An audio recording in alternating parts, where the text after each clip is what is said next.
Hello, my name is Layla Moreno. I am the diversity editor for the Iowa State Daily, and welcome to Humans of Iowa State. Today I am joined with Chris Stocks. Would you like to introduce yourself? Hi everyone, my name is Chris. I make TikTok videos, but I'm also a student here at Iowa State. Chris is a senior majoring in entrepreneurship, and he is a content creator who has amassed over 3 million combined followers and over 2 billion views. So a bit of a campus celebrity around here, conducting interviews and challenges on your different platforms and collabing with Netflix, Red Bull, Instagram, and more. And, would you like to, let's hear your story.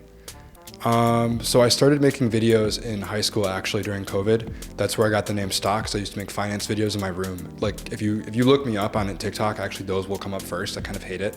And you'll see me as a 16-year-old making videos about finance. And then a year and a half in, I already had like 100K followers, but I just kind of hated it. I was getting no views. I wasn't happy with what I was doing. And I was like, I'm gonna go to the mall and interview people. So I went to a local mall and I got like 25K views, and I used to get about 5,000 views per video. And I was really happy with what I had actually created. And I had a lot more fun because I was getting so tired of sitting in my room. So that's where the interview started. And then I started interviewing about finance mostly, asking people like finance trivia, stuff like that. And then I started asking people how much money they had in their bank account. And that's where a lot of my first viral videos came from.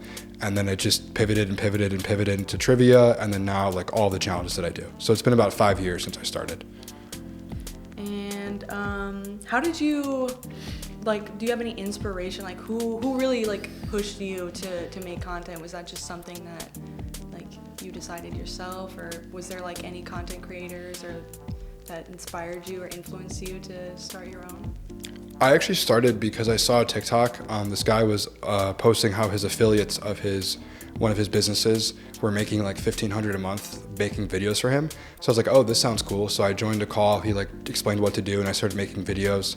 And I didn't really make anything for a while, but I actually started because of that. And then eventually that I didn't work with that guy anymore, and I had actual companies hitting me up for like sponsorships and other opportunities. And then I met someone named Mark. He was a finance creator from Detroit, and I had a crypto miner at my house, and he was passing through and he wanted to do a video with it. And he had like 800,000 followers at the time, which was crazy to me in high school. So I was like, yeah. So we hung out, and he was telling me all the things like he was doing, because he was already like full-time creator. He dropped out of college, and he like really inspired me. And then I started making more and more videos because of him, and he was helping me with what to do. But ever since I was a kid, I wanted to be like a YouTuber. I was making Minecraft videos when I was 9.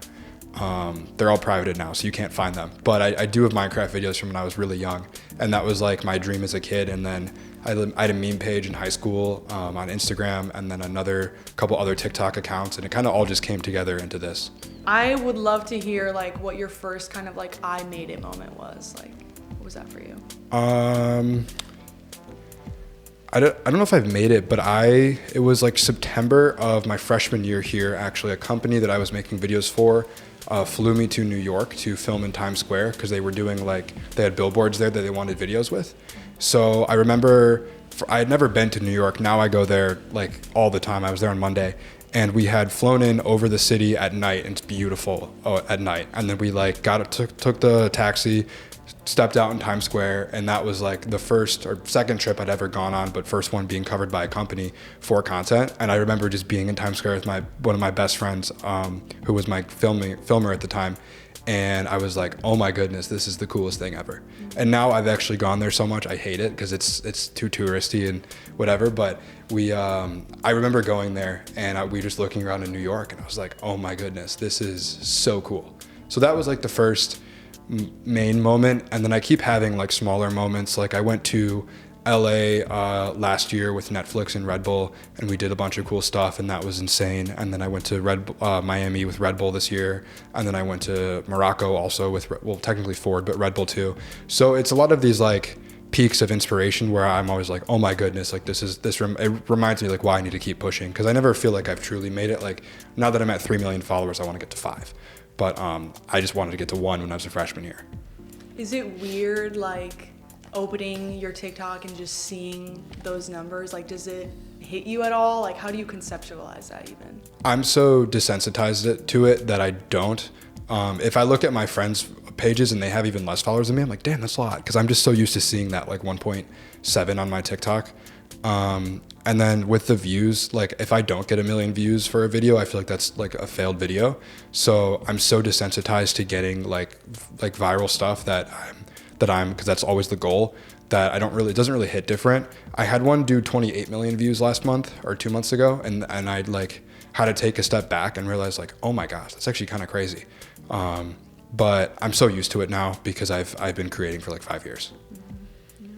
What's it like being a content creator on campus? Like, how does that make you feel, like being at such a big school, but a lot of eyes are on you, you know?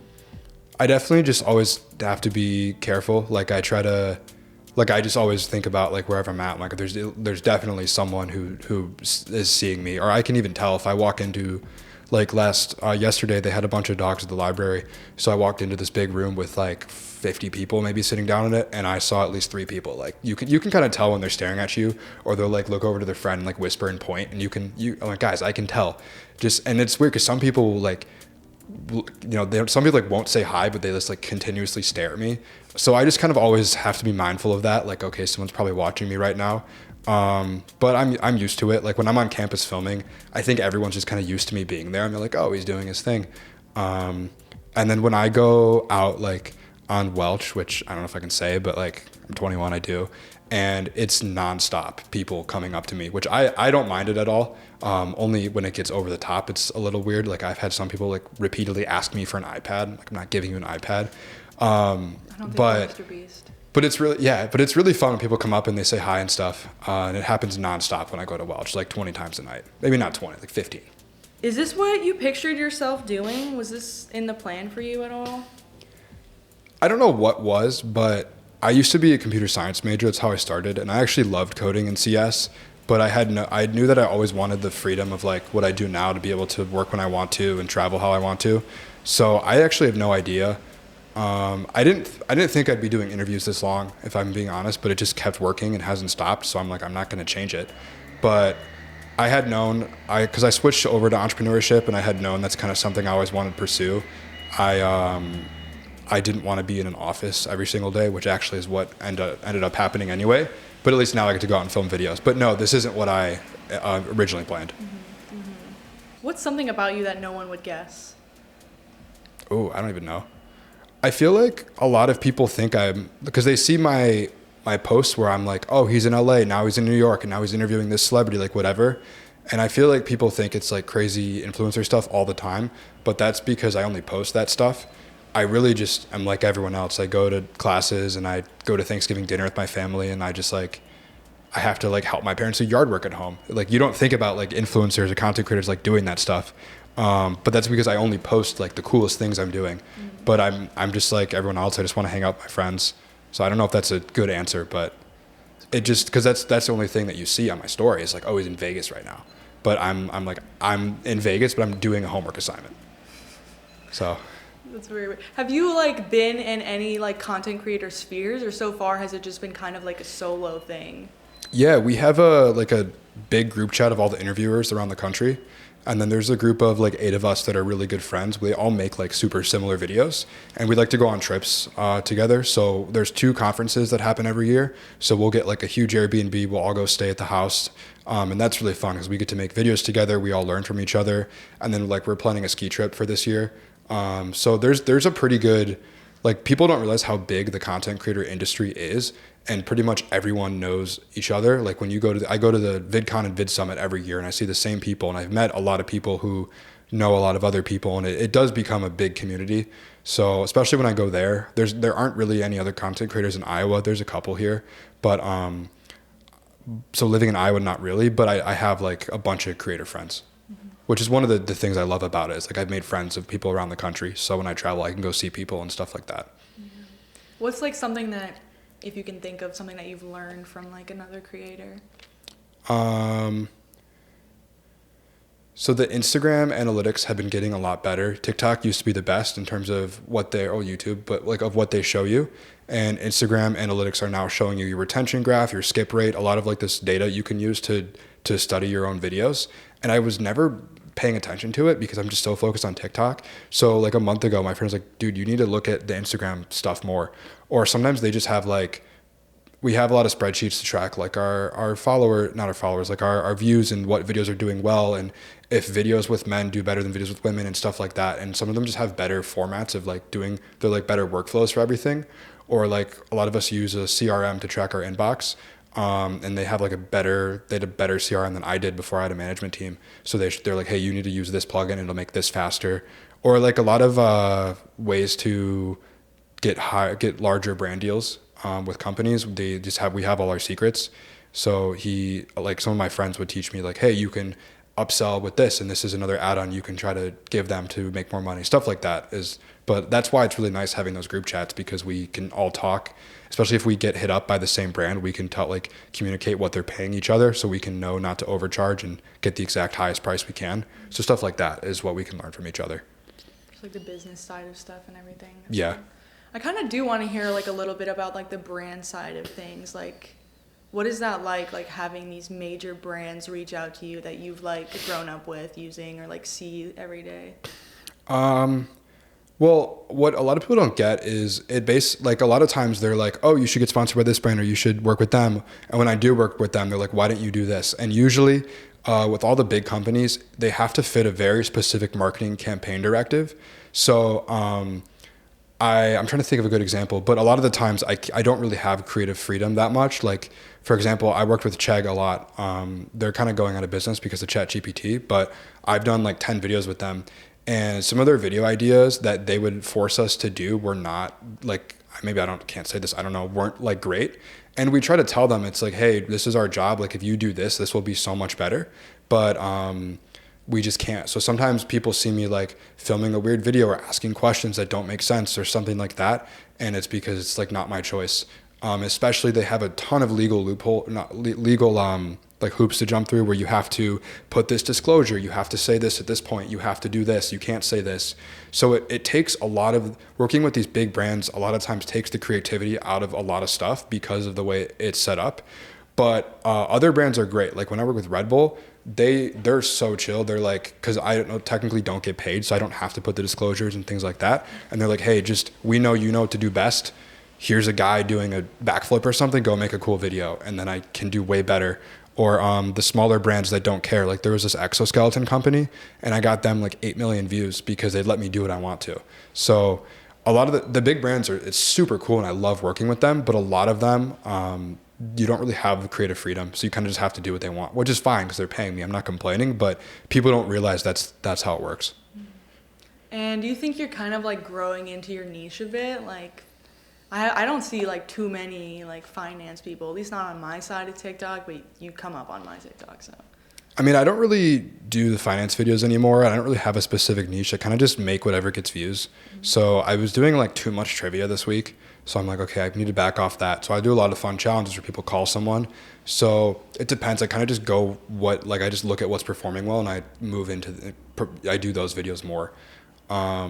We have thought about what I'll probably do. It's just too hard to film right now because it's freezing cold outside, but I'm probably going to start like another show next year. So I've tested a few things, like for example, having a woman interviewer and seeing if like a different personality will do better than me doing it, for example. So that's one thing I'm probably going to work on.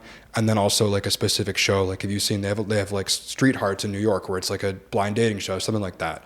So that's something that will be a lot more specific that I'm probably going to work on. But in terms of my like current niche, I kind of just move to whatever gets me views. Mm-hmm. You mentioned earlier like changing majors from computer science. So curious like how you started doing that, and then what made you make the switch to entrepreneurship? Well, I've always been like into computers and like technical stuff like that. So in high school, I like took my first CS classes and I loved it, and I really enjoyed coding and building things. So I'm like, okay, that's kind of what I want to be doing. But I had known that like I needed more time. Like the CS classes are harder than business major classes. So I had switched because I just I knew that that's what I wasn't going to be doing primarily. And I needed more time to focus on this. I couldn't do both, and I want to do well in the classes. So that's why I switched to entrepreneurship, because they're easier and it fits what I like actually do more. Okay, this one's kind of like a more fun one. If you could collab with anyone, any person, they don't have to be a content creator, dead or alive, who would it be? I'm not gonna have a good answer. I want to make videos with Mr. Beast because he's the biggest creator he's the biggest creator in the world. So I have friends that have worked with him on stuff, but it would be really cool to work with him, which I feel like I need to give you a better answer, but he would just be really cool to work with because he's the biggest in the space. He runs a production team of 100 people for their shoots. I have maybe 3 people. So even just making videos and learning from him would be really special. But I really like if I always want to make a video with some of my favorite music artists, I haven't gotten anyone. I did like a video with Soulja Boy this year, but I'd like Travis Scott, for example, like a bigger artist, or doing a video with Drake would do well. Or I'm a huge F1 fan, and I've only interviewed 3 F1 drivers. There's 20, so I want to get to like Max, for example, who's like the best. He'd be a fun interview too. But just anyone famous I love doing because I'm trying to build out my celebrity portfolio. And is there anybody who you can think of in your own personal life who's kind of like shaped you as a person that you'd like to tell us about? I mean, my parents, my dad, my mom's super strategic, so she always like helped me think about, like, she runs a big nonprofit, so she always taught me how to think ahead and how to plan for things and how to manage a lot of people. And on some of these shoots I do, at one time I had like 10 people that I was hiring at once to like act and film and do all this different stuff. So she always had showed me kind of how to run a team and how to plan ahead and think of everything. And then my dad works in sales, so I like there's like the vast majority of what I do is the business side of things, of making money through content creation. So he taught me all the tricks he uses in professional sales to use with my brand. So he taught me how to do like outbound outreach, cold calls, things like that, how to use a CRM, how to communicate with brands, ways, different things you can do to find out their budget, and different sales tools to use. So my parents probably the biggest influence, but now I'm more independent because I'm older and I've just learned more. And like having such a small production team, like how does that affect your content? Like how does that all kind of work out? I mean, the people that I have are amazing. So I have a full-time editor. He lives in the Philippines. I visited him last year, and then he will hire his brothers and friends if we have too much volume. So he works full-time for me, and he edits. He can do 2 to 5 videos per day. Depends what, how much we have and how complicated they are. And that's been able to keep up with our output. And then I have I have like 4 videographers here, and my like main one is amazing. He has a ton of gear, so he's really good, and one of them's always available out of the 4. So I haven't needed to bring anyone else on if I needed to. And then I have like an assistant that helps me virtually. She's also from the Philippines, but sometimes I don't have enough work for her because it's just stuff I need to do myself. But that's what I like about being on a college campus, is I have access to so many people. So if I need actors, if I need more guys to film, I need people to just like manage the script and help me produce. Like I have access to a lot of people I can hire, which is super nice. But the people I do have, I love working with. And then as you're a senior, coming into the last semester, how do you think your content is going to pivot when you graduate, or are you planning to continue with it? Yeah, so I'm going to move to New York in May. I'm going to get like a 4-month lease there, probably until it gets too cold. And then once that happens, I'll move to Miami. And I'll test out both cities. I don't like Miami that much, but it's good for content and it's warm. So once it gets cold, I'll go there. So I'll basically just continue interviews in different locations. I get a lot of deals in New York because companies think I live there because I post like a good amount of videos from there. So it'll just be much easier living there. But I just can't film when it's that cold. So I'll probably try couple different places and then settle down somewhere. But my girlfriend is a year younger, and she'll still be here next year. So I'll probably come and visit her and then film videos here, because all of my, like 2 of my videographers are younger, so I can still have them here, for example. That's great. But I plan to continue doing interviews just in different locations. Cool, awesome. And are there any like opportunities that you've gotten that you think like have come from ISU, or just you think you're doing it yourself kind of thing? I mean, the biggest thing from Iowa State has been, and I wish I could give a better answer, but like letting me use the campus, I guess. Like pretty much a lot of places where I go, I'm not allowed to film. I got kicked out of a park on Monday because it's a private park. Dude, it's a park. I'm filming a TikTok. It's not that deep. But if I couldn't film on the Iowa State campus, it wouldn't be bad. Like Miami, for example, Miami, because they're private, you can't film. So I guess legally I can film here anyway because it's public university and there's all the Iowa laws. But they've been like the university hasn't really spoken to me, but they've never said like, oh, you can't do this. And being able to use the campus has been super important because I make all of my videos in front of the library. So having access to the 30,000 people that go here is like important. I'd have to move, I think, if I couldn't film here, or I'd film on Lincoln Way, I guess. Do your friends like think it's bizarre that you're a content creator? Or they just like, oh, this is just Chris, like this is normal? Yeah, it's normal. When my freshman year roommate, I didn't tell him, and then he just like found out, and he snapped me one day, and he's like, "Is this you?" Because I came up on his phone, and I was like, "Oh yeah," but no, they all think it's super normal. They don't like they're just used to it now. Like if I'm like, "Oh, I have to go here to do this," like, "Okay, cool," or whatever. It's super normalized for all of them. When you like got your first video that kind of like went like viral, so to speak, did you tell anyone about it, or were you just like, did you keep that to yourself? What was your reaction? Well, my first page on TikTok was a meme page. So I got that to like 80,000 likes, which was probably 5 million views around. So it was really cool because I remembered going to my mom and being like, dude, I got like 1 million views on this video. And then on my main page, on the current page, my first viral video brought me to like from a couple hundred followers to about 9,000 followers. And all of a sudden it was kind of real. So stuff like that, I was telling my parents, and they've always been supportive as long as I get good grades. So I was telling them. Do you feel welcome at Iowa State? Like you belong here? Yeah. Wait, from Iowa State or like the students? Both.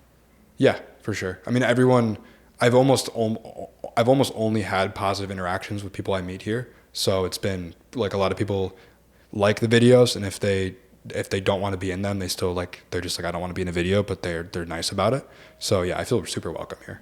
Like I don't really want to go to winter break. I like living here. Mm-hmm.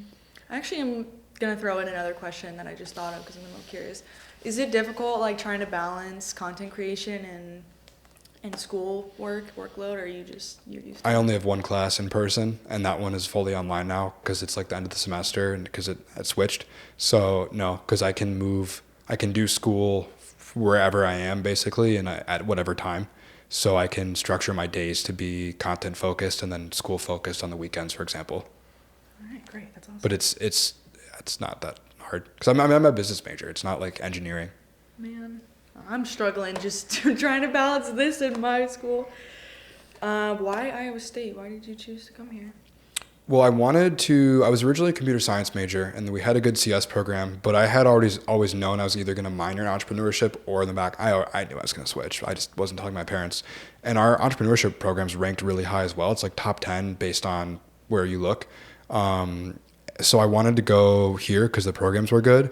And then I love the campus. Like, for example, Iowa is super spread out. They have that weird river. It's like actually not a good campus. I went to a bunch of schools, and like I narrowed it down to a couple, and we have family friends who had gone to Iowa State and they loved it. And Iowa State doesn't get that much national attention. And I was like, I don't really know if I want to go there. Like I haven't even heard of this place, but something about it like everything, like the way they set up like freshman year and the way the dining halls are organized and the campus and dorms. And it was like, everything fit well for me. And I wanted a big school with like big school environment, like football, basketball, that type of thing. So everything just fit what I had wanted, and the programs were good. And it was something new too. Like none of my family have I don't think I've ever been to Iowa really. I didn't have many friends going here, only 3 people I knew from high school. So it was like something new and different, I guess. And something about the university, I just was like, yeah, I could see myself living there. Do you think that, like, were you kind of surprised that you got success being at a school that wasn't like super, because I also hadn't really heard of this school before I came here, but do you think, like, were you surprised at all, like, to see that you gained so much attention? Just I think it helps because people are like, we have someone representing us almost, you know. It's like I have a bunch of friends who do interviews at ASU. They have too many interviewers there. It was like actually a problem. Everyone films videos at UCLA or UMiami or FAU, right? There isn't as much happening here. So I think part of the reason why people like me here is because they act like you wouldn't see this in Iowa. And another thing is, for example, I wouldn't have been picked up by Red Bull if I didn't live here because they have different regions around the country and they didn't have anyone really living in Iowa. And if I had lived in Miami, I don't think I'd be with Red Bull. So stuff like that, I think it's actually helped. It's harder to get connections here because no other creators really live here except a few. So that's why I'm excited to move to New York. But I'm like really happy with Iowa because Like I like living here, and it's always fun because I go a lot of places and then people are like, where are you from? And I'm like, well, I live in Iowa right now. And I'm always the first person they met who lives in Iowa, but I'm like, it's suburban here. It's not like we're in the cornfields mostly. It's like any other town. I'm curious to hear more about like your upbringing actually. I want to know about that. Like, Like anything. nothing special. I was just like a kid living in the suburbs of Chicago. Went to school, went to high school, did a lot of AP classes. I'm like very unacademically involved right now because I mean I passed all my classes. I'm 15 credits, but I in high school I was in all like a bunch of AP classes, like SAT studying all the time, stuff like that. Very different now, I guess, because I'm more business focused, but nothing was out of the ordinary. I'd always been like trying different side hustles and things like that. Like I've tried reselling different things and like always looking for ways to like get money, but nothing out of the ordinary.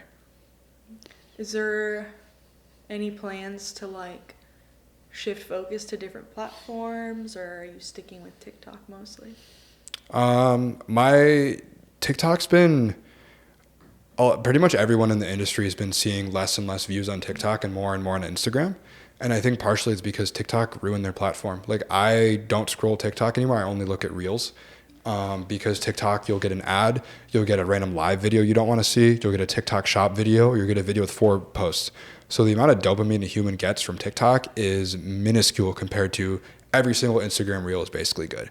And they've ruined their platform. It's their fault. So I'm putting more focus on, I used to never check Instagram analytics. I used to not even care because all the deals come for TikTok. But we're finding that a lot of people are starting to watch Instagram more because TikTok's not doing well with their platform and all the drama with them like shutting down. Now they're getting sold. So I'm shifting more of my focus onto Instagram. But next year, once it warms up, it'll definitely be like starting new pages and trying to scale because I need to do more than just what I'm doing now. And like, I want to know about the whole TikTok apocalypse thing. Like when it was like threatened, like the president was like, "Oh, we're getting rid of TikTok." Like, what was that like for you? Were you? I was kind of just, well, it happened. It was like, okay, it's going to happen. All of a sudden the day was there quick. And it kind of like a lot of the deal cycle for one of our brand deals can be 6 months. Sometimes it's, I'm working on a Venmo contract that started in July and these take a long time. So a lot of the deals were like, is it still going to happen? Are they going to cancel it? I still want the money. What happens if TikTok gets banned? So I had stuff I had to like rush to get out and then it came back and I was fine. And then it's like, okay, we have 90 days and here it was again. And we kept doing that. So we had to switch all of our contracts to have a clause. If TikTok gets banned, this is what the new terms are. But then I was kind of always just like, all those viewers will have to go somewhere. And I still had over 1 million followers across Facebook, YouTube, and Instagram. So I wouldn't be able to make as much because the 1.7 on TikTok's pretty big, but I knew I'd be fine. I just wouldn't have as many followers to start off from and I would need to grow, which I was kind of okay with because it would force me to grow anyway. And then now I actually thought it was going to be banned like for longer than it was, but I was kind of like, I can't do anything about it. So I saved my entire catalog of videos. I have them all anyway, but I double checked that I had every single one saved. Like all of my analytics, everything like that recorded. And then I was just like, okay, it's going to happen. It is what it is. And if it doesn't, that's cool too. And you're like a short form content kind of guy. So curious like how you feel about like long form content. Is that something that you'd be looking into in the future? Are you sticking with, because short form content is pretty popular right now, so understandable to stay in that niche, but how do you feel about long form content? I have a bunch of long form filmed. I have like 3 travel vlogs. I have videos from earlier this year. It takes forever to edit. And if I'm going to do it, I want to do it right. And if I'm going to hire someone, it's super expensive. So I'm probably just going to have my editor's brother, he does long form, do it. But it's not profitable for a super, super long time. And then it's extremely profitable because a short form subscriber is different than a long form subscriber. A short form subscriber is just like, they saw a video, they like it, whatever. And a long form subscriber wants to see more of you. They're invested. It's a lot different. So building that base is really important, and brands pay more per view and per subscriber for those brand deals on long form. But it's just not what is working for me right now. I've only done a couple, and it's like, I'm not going to spend all the time and chase that and take away from what I'm currently doing and what's working. But I do eventually want to, and that's why we have those long form vlogs that we filmed. It's just hard also because when we're like we travel a lot to go film, and usually we have like, let's say 20 deliverables to complete. Well, we're so focused on completing all of those, it's hard to have any thought even go to long form, because we're just, the content of the trip is just like us filming, I guess. So I've thought about having a second videographer come with, and his job is just vlog everything for me. But I think if I'm gonna do long form, I need to do it right, and I don't even know what my format is. It's a lot of work, and I'd rather just stick with what I know works, which is my short form content. Is there been any videos that performed really well that were surprising to you that you weren't expecting to get that many views? Nothing out of the, usually I have a pretty good idea. It's usually the opposite, like something I think will do really well and doesn't. I was just getting into F1 earlier this year, and now I'm obsessed with it. And I had filmed with one of the best drivers. He got 4th this year. And I got like 40 million views across 5 videos. And I thought I'd get 10 maybe. And I didn't realize how big that it was. I'm like, 40 is crazy. But usually it's the opposite. Like I have something I'm like, oh, this is really fun to watch, and it doesn't do well. Like I did a dating show video on campus a couple of weeks ago, and I loved it. It turned out great. I thought it was fun to watch, entertaining, but it did like 80K views, which is fine, but I want like 1 million. I want to hear a little bit about those F1 drivers. Like, what was it like talking to them? Well, the celebrity interviews are always interesting because they're basically always not rushed, but you have a very specific time schedule. So it's like you have one shot to do it well. So we filmed with, are you an F1 fan? I get edits on TikTok, but I'm not like a super fan. So Red Bull has a second team called Racing Bulls. So I filmed with one of their drivers in Miami, and that was really cool because he's like 21 or 22, Liam Lawson. So he's just like me. He's my age, another dude, but he's just in a different profession. So it's kind of funny because you're like, oh, there's crazy F1 drivers, and you see him like, actually no, he's just another guy. And what's fun about when I do videos with celebrities is they're used to doing these boring media interviews that they do a million times, like what's your favorite movie or what's your favorite race you've been in. So I always pitch it like, hey, we're actually gonna do a really fun challenge, and they always love it because this is like with Liam, I was playing engine noises and he had to tell me what car or what type of engine it was from, and he thought it was so fun. And then I filmed with George Russell in New York, who he was the driver number 4 this year. He's super big. He's on Mercedes. And we had to I should have hired security because we had so many people see it happening, and I had to get these interviews done, and then he had to go because it was like he had a team there, but it was still super, super, super crazy. But once again, I was like, hey, we're gonna do like a fun challenge, and he was cool to work with too. He did 4 videos with me, and then I know this isn't F1 related, but I filmed with Jared Leto, who half the people I talk to have no idea who he is, and the other half know exactly because he was in Fight Club, he's in American Psycho, he's like a big actor. He's huge. And yeah, and that we had like a 15-minute slot, and we were doing a video, and I was doing my Are You Smarter Than AI concept, which is like where you play trivia against AI. I did it like an hour ago actually. It's really fun. And the minute we started doing it, my phone wouldn't work. And I was like, oh my goodness, this is bad. But he was so chill. He's like, hey, it happens. I'll go do the other videos and we'll come back. Just get it to work. And he was super friendly. But it's always tough filming with celebrities because you usually have like a 15-minute window you have to fit their schedule with. And you got to do it right. You can't redo it. And it's like a big video. So we just filmed with the CEO on Monday. So it was the same situation, especially when if you can tell when they don't want to be there, but usually when they realize what I'm doing, it's not like a boring interview. I'm like, we're going to do some fun questions. Like I filmed, sorry, I know I'm going on a big tangent here. We filmed with the cast of Outer Banks last year. And they basically walked a carpet, and we were all stationed, and I was the very last interview section. They don't have to do everything, they can choose. And they just did a million questions of what's your favorite part of the show and what are you most excited. It's like boring. They've done it a million times. The guy to my left was asking what their favorite Thanksgiving food was. It was nothing, it's stuff they've already said, or it just was almost a waste. So I was like, hey, we're doing not even Outer Banks related. What's your favorite music artist? I'm going to play their songs and you have to name them for me. And that everyone who does that challenge has fun doing it because they get to listen to their favorite artist. It's a fun challenge.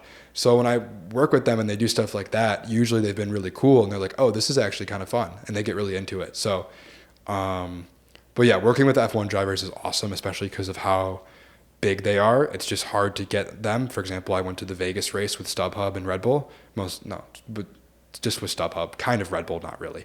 But I went to the Vegas race, and I hit up Red Bull, their second team, and I hit up Mercedes, and no one was available. So it's hard to get them in interviews, but I'm hoping to work my way across the grid and get all 20. Do you ever get like starstruck or anything? Or have you ever been? No, I get definitely a little nervous because of the high stakes of the interview. It's like you can't mess it up. You have to say everything right. And basically every celebrity interview can get 10 million views. So it's a big video for me. I just need to do it right. And like I said, it's rushed. So I usually just get kind of nervous because everything has to go well. But once I get into it and I get in my like muscle memory of usually I have like a pretty similar talk track with every video. It's easy. And you realize a lot of them are like, they're just people. Like the Outer Banks cast are not that old either. They're like 25 or whatever. They were having fun doing the challenge. I was just hanging out with someone for that time. But I definitely, but it's always really cool to me. Like I'm like, oh, that's the guy I see in the movie or the guy I see racing. Like it's really cool. That's awesome. Do you think like being young has also kind of pushed you out more onto platforms, like just your age kind of giving you a leg up? I saw a reel about this recently. A lot of more people want to like help your career when you're young, right? If you're this young, hungry kid, people want to work with you. People want to help you. They see like potential. If I was like 40 doing this, it would be weird. So that definitely has helped. When I was young, like 16, 17 making videos, it was the opposite because it's like I'm trying to work with finance companies. My first brand deal got canceled because I wasn't 18, which I get it because you have to be 18 to buy stocks legally. But that was kind of the opposite where you would almost get overlooked, but now I'm in that good spot. Now I feel like I'm getting old because all my content friends are 20 in 2019. I'm about to turn 22. But it's definitely helped with a lot of stuff because like you don't want to get interviewed by a 45-year-old. That's gotta be like a weird like dynamic though to have to wrestle with. Like 22 in the grand scheme of things is still pretty young. Like how do you deal with that? Like it's well then I just have one of the biggest like interview trivia pages in the country, Brady. He's like 28, so I see him and like, oh, he's old. So kind of like that, but it's all the like community of creators is all really good. Like that's one of my favorite things when we all go on a trip together. We have this big Airbnb, we hang out, like make food or do whatever. So I don't know. But then I see my friend like Haven, who's 20 or 19, and he has a skincare brand, and he has another business, and he has all these followers, and he's like killing it. It's like, oh, now I wish I was doing that when I was, 19. Whatever you're doing at any given moment, there will always be a 7-year-old Exactly. who's doing it 10 times better and started before you. Exactly. Somehow. That's what I tell myself. Like similar thing, yeah. Mm-hmm. You're on your own path. Take it on your own times. So, how about like comments? How are those for you? Do you get generally nice comments?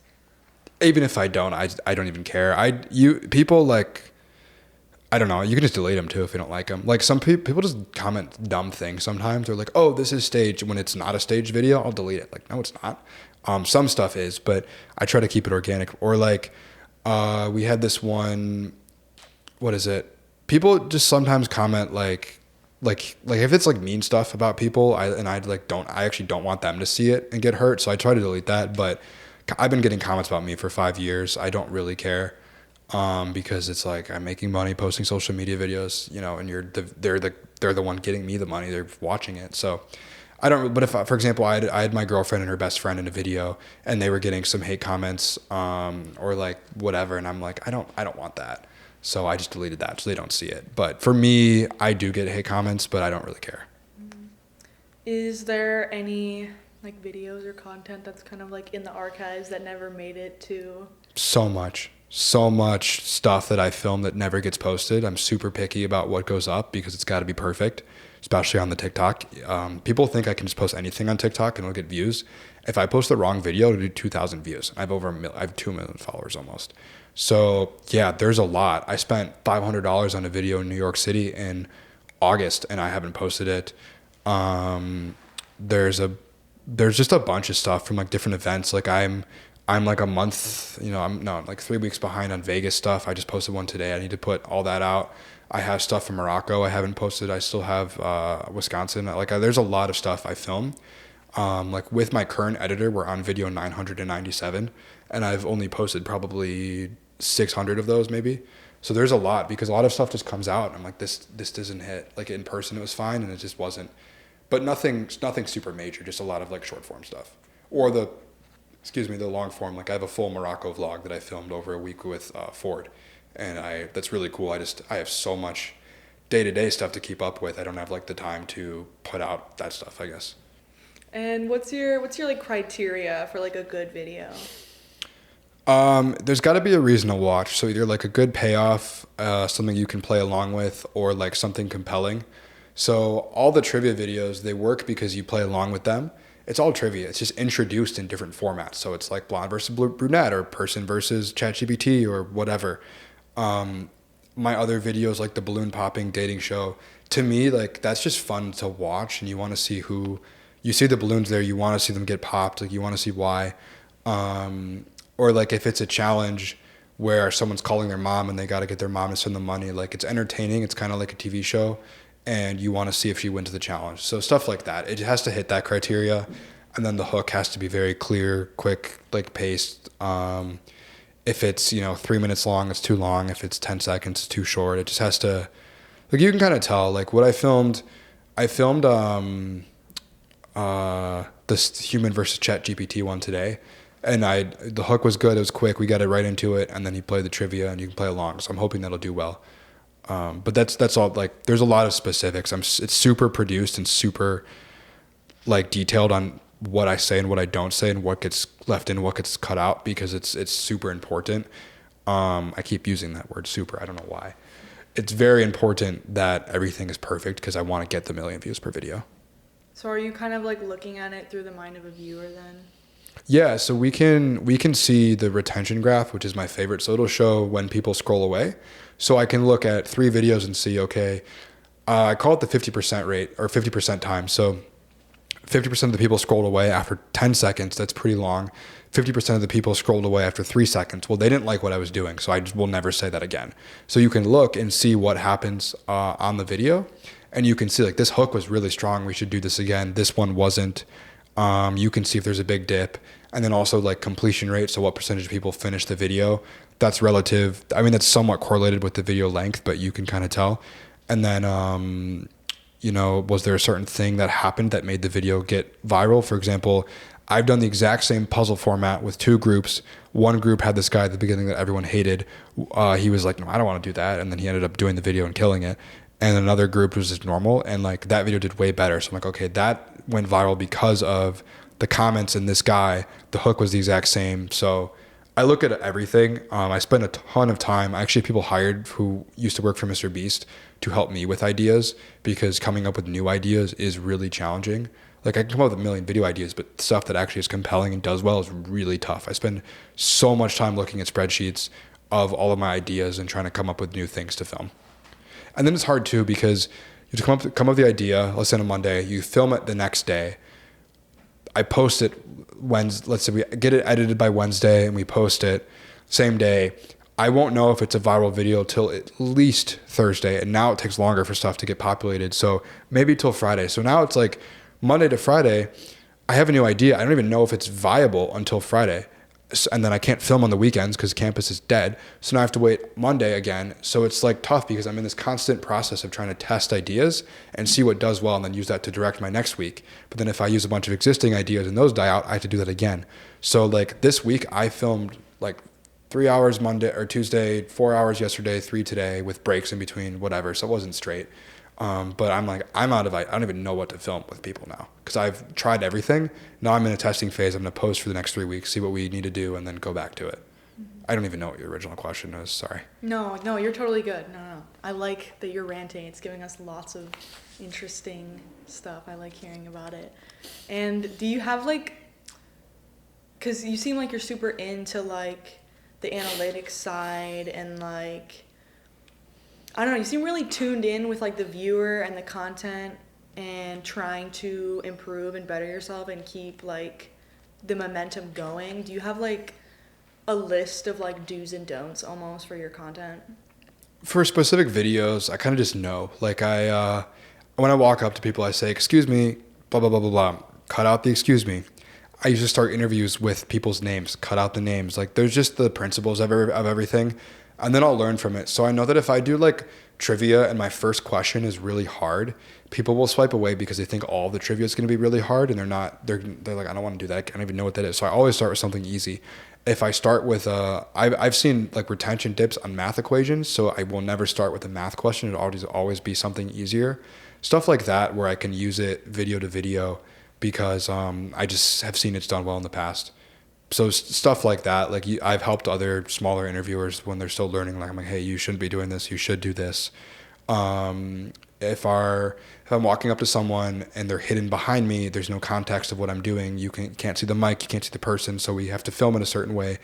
Um, I've learned a lot about cameras and just filming stuff and all that too, because like if we're filming in the shade, but the sky is super bright behind us, we will be dark. It'll be overexposed. We have to. Sometimes people want us to walk up to them. You can kind of tell when they're doing it, but sometimes we can't, literally, because the lighting and everything won't work, and I just won't post it. Like if they're like, there's this one spot near the library, you get out of the trees, but if you're in the trees, it's too dark behind. So there's a lot of like really small things that we have to make happen for the video to be produced and do well. But we over time have learned that, and now my videographers know like exactly how it should be. We kind of talked a little bit about it, but I kind of want to go back to like what your next steps are going to be, and like even just like returning next semester, like what's on the board for like brainstorming kind of things. Like what do you have going on? So my content will shift over winter break, because I'm now filming in a mall in Chicago versus on campus. Different people, different interactions, different opportunities. So what I'll do is I'll look at my last like 2 months of videos here, and I'll come up with 5 ideas that I think will do well. I'll test those in January as soon as it's warm enough to come back and do that. And then I'll use that to get those new ideas and start up content on campus again, keep that going. And then ideally I'm starting that second page where I'll have the woman interviewer, and she will be working on her own page where I'm giving her all the information and directing everything. She's just the person actually doing it. And I'm going to try to get her page moving, which I think I can pretty easily, especially if I acquire one with a follower base already. So that's the plan. And if that goes well, I'll probably just maintain both those pages, because running 2 is already pretty tough, and then got to graduate. Have you ever been like hard rejected when you go up to someone? Oh, yeah. It's the worst is when they don't say anything. Like I would rather them swear at me than not say anything. Like sometimes I'll go up, and we can kind of tell, like some people will specifically walk away, or some people will we've seen people turn different directions, walk on a new path to not be in a video. And it's like, you could just say no. I guess they feel bad. But some people, I have one guy start jogging away. Actually, I have the clip in New York. It's funny. He starts like a slow, video game character jog away. Like what? But yes, a lot of people are like, no, usually not that rude. Occasionally they're like, no, I don't want to do that. Whatever. But for a lot of people, it's like a 3-minute interaction, and they always walk away from it with money. Even if they don't win, I sometimes pay them still. So it's like you get, let's say, 1 hour of work and money, and you do 3 minutes of a TikTok. Sometimes they win $50 or $100 too if they do a certain challenge. And it's a lot of people love it because they're like, I'm just going to go use the money to drink or whatever. But all the time people reject us. I'm still not used to it, actually. I don't know why. It's not easy to walk up to random people. I think because my challenges have gotten more and more complicated. So getting someone to call their friend and call their parent and say this and say that is not easy. Or if I'm going up and asking how much money they have, that's super intrusive. That's not easy to ask. But we get rejected all the time. It depends where we're at too.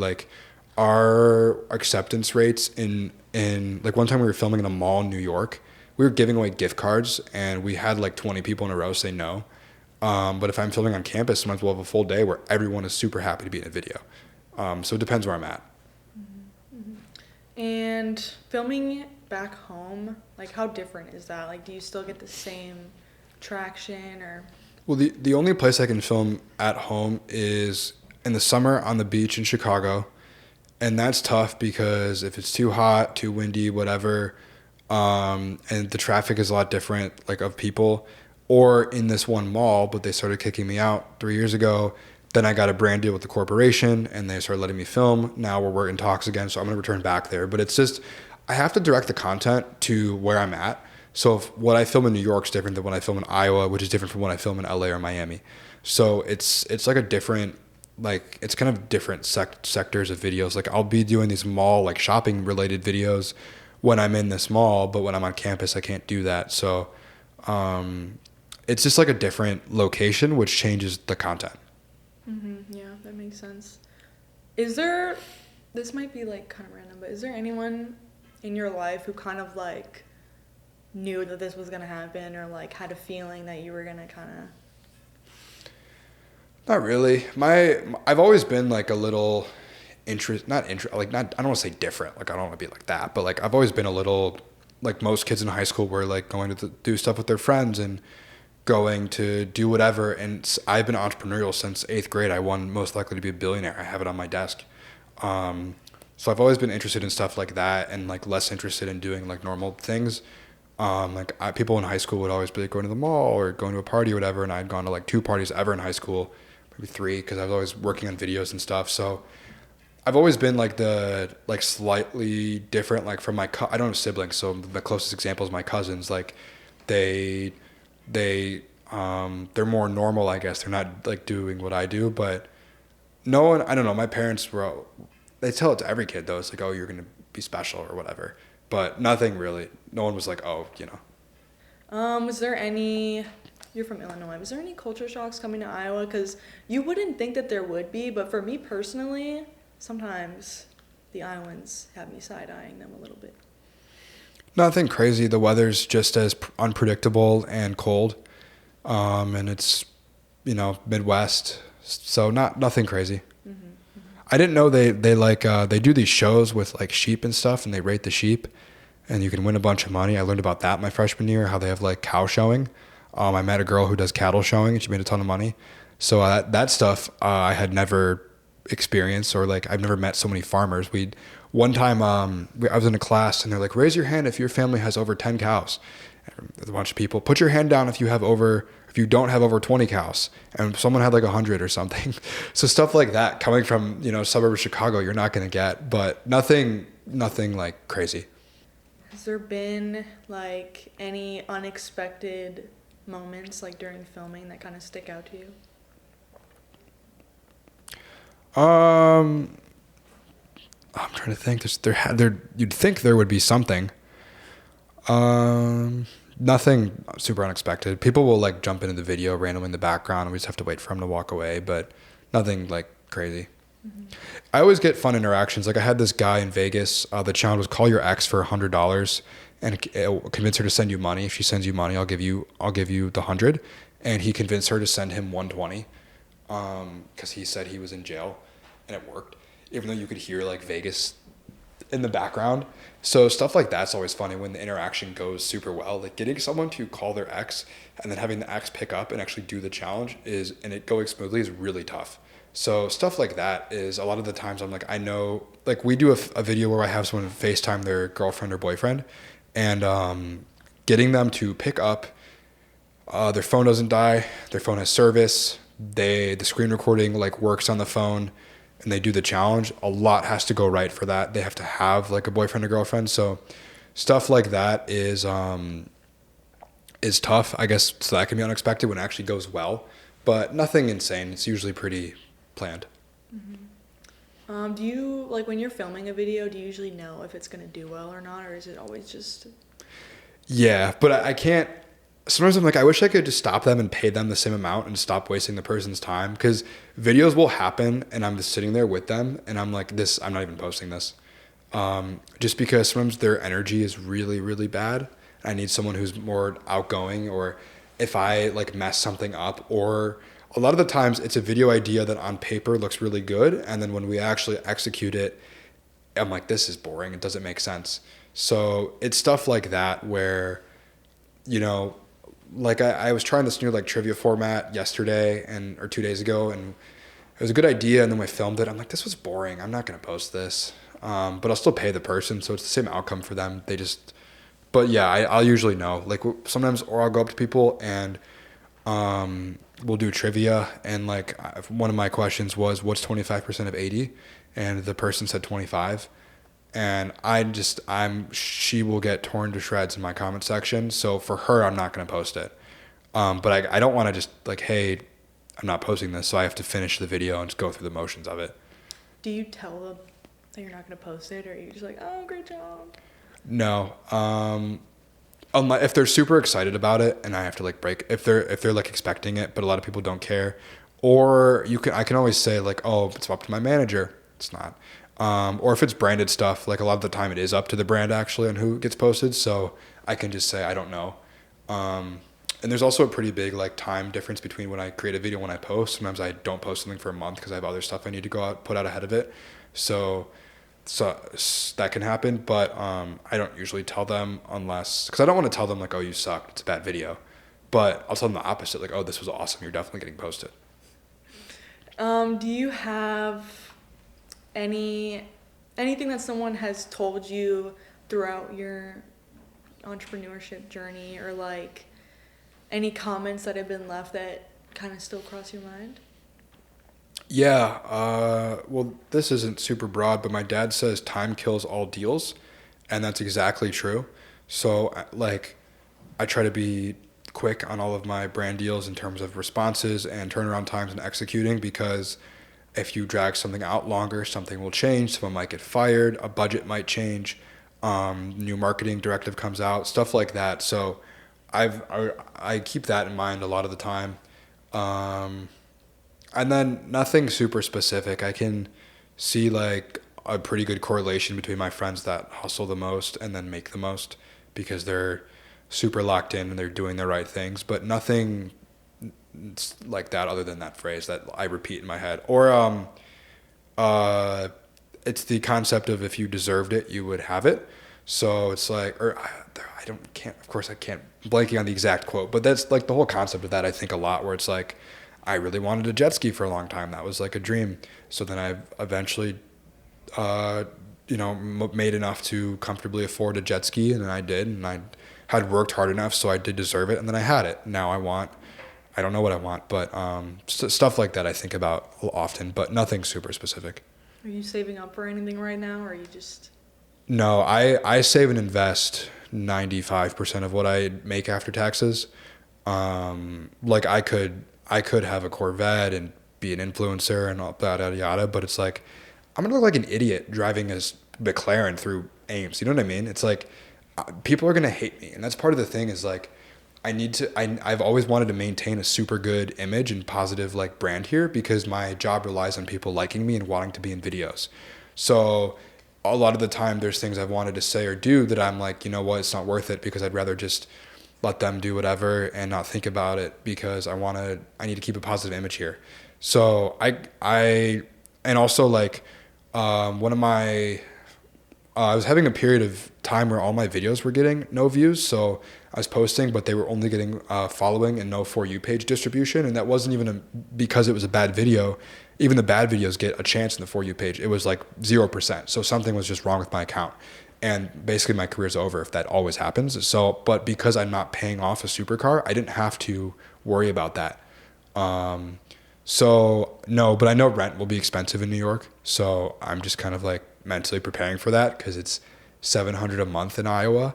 In New York, it's going to be $3,000+. So, stuff like that. But eventually a Porsche would be cool. But it's like it's snowy. I'm not going to drive a Porsche in the snow, right? It's like, I like my Subaru. It's paid off. It's low maintenance. It doesn't cost a lot of money. Eventually stuff would be cool, but I got the jet ski and that was what I wanted for years. So after that, I'm good. Nice. I keep bringing it up, but that's one of my most viral videos is outside of AJ's. I was talking about a jet ski. You can find it really easily, because that was always a dream of mine for a while. That's so cool. Do you have any like childhood dreams that you still want to fulfill?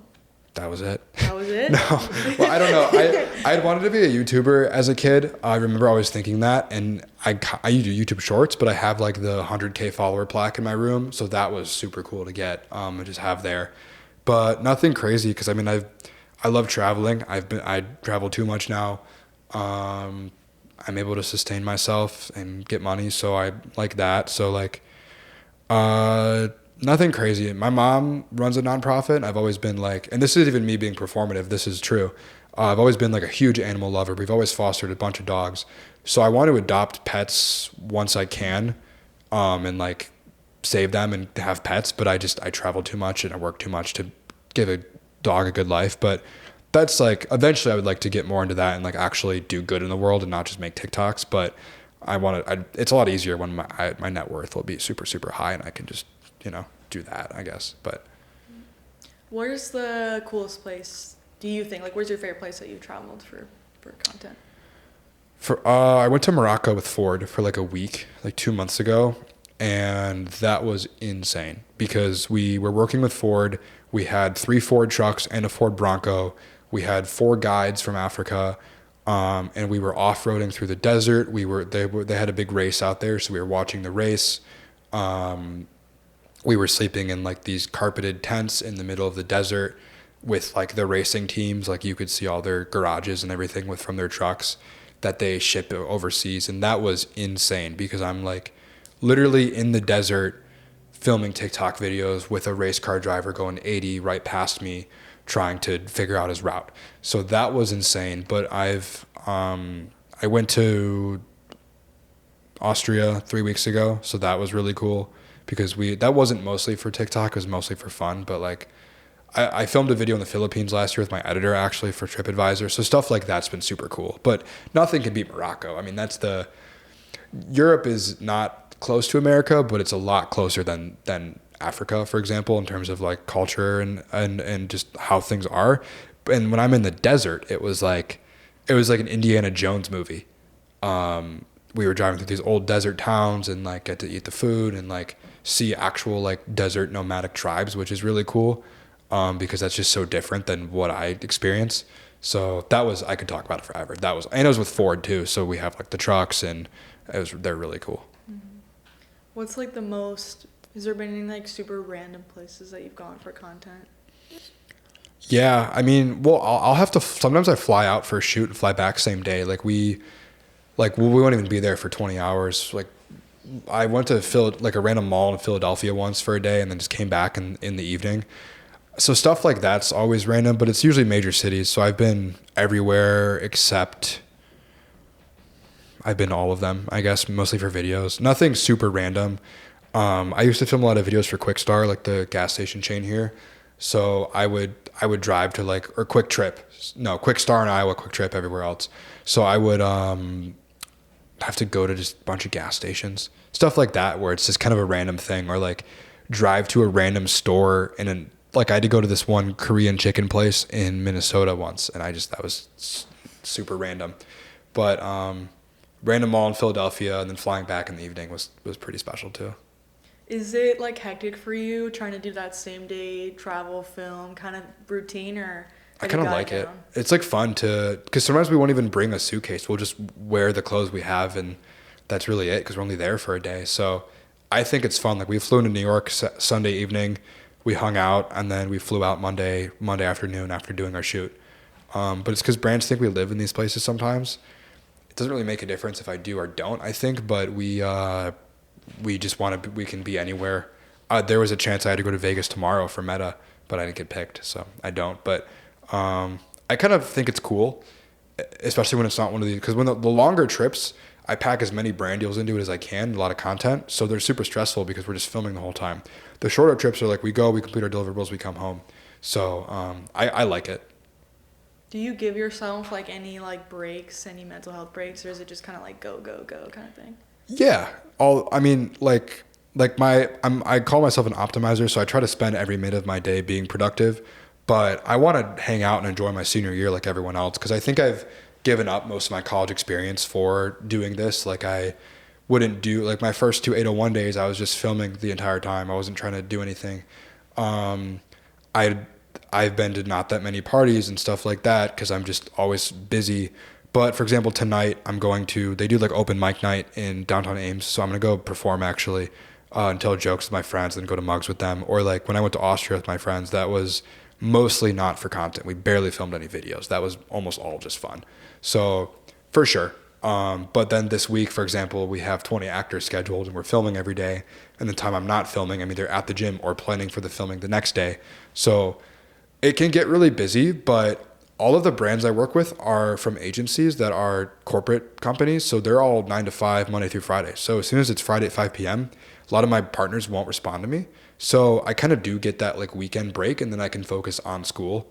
But I do try to be as productive as possible throughout the day, because if I'm not, I get like unhappy because I don't even have a TV. You mentioned earlier like trying to keep a positive image, and is that like Is that a lot of pressure? Like, how is it navigating that? Not really. It's just some like I don't know. It's not that tough. It's just like everyone is always watching me, and I just have to, just act very cordially all the time, which I should do anyway as a good person. But it's like, it's just kind of the thought of like, okay, everyone's watching me wherever I'm at, basically. Like I can tell when I walk in places, a lot of people will look or whatever. So I try to show up to class on time always and not walk in late and not be rude and like stuff like that. But it's not tough. There've only been a couple moments where people are like super rude to me, and I've held back on what I've wanted to respond with because I'm like, it's not worth it. So stuff like that. You don't need a story time coming out. I don't want to end up on Barstool or like, which I've only really been on there once, but which I'm surprised by. But I don't want to end up on like the school story or something, Yeah. which I have end up in the school story a bunch. Of course. Well, every year, a quarter of the school is now a bunch of new people who've never met me before. So they're like, what is he doing on campus? So if I'm doing a big video with 10 people, it's like, obviously I'm taking up all the space. Like, what is he doing? So I'll get on there a bunch. Or Yik Yak, for example. I don't even have it because it's usually negative. But How do you think younger you would react if you like went back in time and were like, hey, Chris, this is what we're doing now? I mean, when I came to college, I already had 187K on TikTok, which is like decent, like a pretty decent size of followers. So it was more about just like building that brand image. But I not to be performative, I get a lot of views. So pretty quickly people started to catch on and see me as the interview guy. So it was more of a transition freshman year, but then like all of the guys in my dorm found out, and all the guys in my dorm found out, and then we're all just boys, so it's like I'm just Chris to them. But it just became a new normal, and then I've built my roster of people that appear in videos on my videographers. So I've been on that like interview grind since freshman year, so it's not too different. And you mentioned your girlfriend earlier. I don't know how long you guys have been together, but how does she feel about all this? If you're okay with answering that. Yeah, I mean, when we first met, she didn't know for like a couple days. And then she saw the YouTube plaque actually in my room, because I don't want to bring it up and be like, oh, I'm the TikTok guy. So she'll find out. And then I know she's like with me because she likes me, not because I'm like clouded or have money. So she saw the YouTube plaque in my room, and I can't, when you have a plaque with a big YouTube logo on it this big and it's silver, you can't really, what am I going to say? You know what I mean? So, she thought it was really cool. And then now it's super normal. Like I have to, like, she goes to work, I have to go film, or stuff like that. So she thought it was she thinks it's cool. Or like, I'm like, hey, I have to go to Morocco for a week, I'm not going to be here. And that's really cool, but it's like super normal. It's just my job versus hers. So. And does it kind of like bleed into your own life a bit? Like, is it just work for you? Is there like kind of like a lifestyle that you have to live? I love if I can sit at my laptop and not be bothered and I have Wi-Fi, I love it. I love just being at my laptop and getting to work on stuff. So that's kind of how I am, I guess. But I try to be constantly improving. So like, I love the gym. I like to box. I very specific with how I eat. I like optimize my sleep. I'm kind of like that. So it all goes in, it all feeds together, right? Like when I'm like, the gym's really nice because then I don't even think about work when I'm there unless people are messaging me. So it's a good break, and then I can get home and be locked in and like de-stressed and whatever. But yeah, if I can be like, have a good snack and sit at the library and no one bothers me and I can be on my laptop for a while, that's awesome. But then usually I'll get a call, or I'll get really hungry, or I have to go film a video or whatever. Like tomorrow, I have no shoot. I shot videos all week. Tomorrow, I don't have to leave my house if I don't want to. I'm so excited. Does that feel weird for you, like not doing anything, or is it just like, oh, like relieving? Well, filming is just a lot because you have to, like, I can't just show up and like say we're gonna film. I have to have everything ready. So I have to have all the video ideas. I have to have like my specific talk track for each challenge. And then I have to have all of my trivia questions, which aren't easy to come up with because I've already come up with thousands of them. And then I have to have my videographer scheduled. If I have actors, I have to have all of them scheduled. If I'm doing a brand deal, I have to have all of the words I can and can't say. Usually there's a product I need to hold. Usually I have to print out release forms. So prepping for shoots takes so much time. So days when I don't have to prep and I can just do my emails and contracts and scripting and stuff like that, and I can be at home is nice. But it's nice that I don't have to be in one place to always do my job, I guess. And I don't have to, if I want to work from my home or the library or a study room, I can. But I get that like social part of it too, where I get to go out and just meet people and like make videos. Is the pace like for you like sustainable, do you think? I love it. I'm in love with the game. It's so much fun posting every day. I mean, it's a lot to keep up with, and sometimes I'm like, I had an assignment due at 11:59 last night. I remembered at 10:08, and I was like, oh no. But I like it a lot. It's really hard traveling because if we'll leave our hotel at 8, we'll film all day and we won't get back till midnight, let's say. So it's just like hard to keep up with all the emails and school and a group project and all this stuff. But when I'm at home, it's manageable, and I just every day I wake up and I know exactly how my day is going to go, so it's not too hard to manage. Well, how far ahead do you have to plan for? So for videos, it's pretty far ahead. Usually, I have all my brand deals are on a posting calendar, so I know I'm posting my Acorns brand deal a week from today. But the organic content I can post whenever. It's usually about what I need to test, because every video is a test to learn from and to use for my next shoot day. So it's usually like, okay, I'm going to film Wednesday next week, so I need 5 video ideas. So I got to post every day to figure out, because I try to post every day. So I want to test these 5 videos. And then in terms of scheduling everything else, I like to keep it as fluid as possible. That's why I like having online classes, because if something comes up and I need to work on something, I can shift my schedule. But the brand deals are pretty far planned out. Usually they'll hit me up months in advance. But the organic content is usually like week by week. So I shot every day this week. Next week's finals week, no one will be in a video, so I'm not even going to ask. But normally I'd be like, okay, we have way too much content. We'll go later next week, so we'll go Thursday. And then I'll find a videographer, get them ready, and then I'll just have the video ideas on like Tuesday once I have all of that data. And then my last question for you is, how do you feel that Iowa State is unique, or that the community is unique to you in your experience? Like different from other schools? Yeah, like if you hadn't gone here, like something that you would have never experienced, or just like, how do you feel, what do you think defines the community?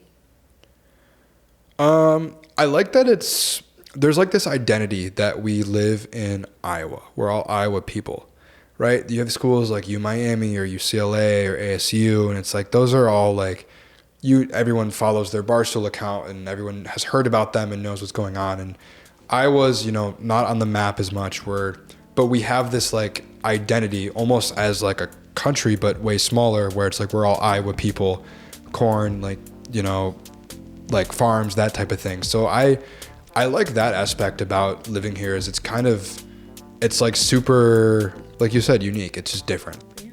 That's all the questions I have for you. We've definitely taken a good chunk of your time, so thank you for staying I love here. talking. Yeah, that was a great interview, honestly. Thank you so much. Thank you for taking the time. Like, Yeah. It was hard to get scheduling, so that was probably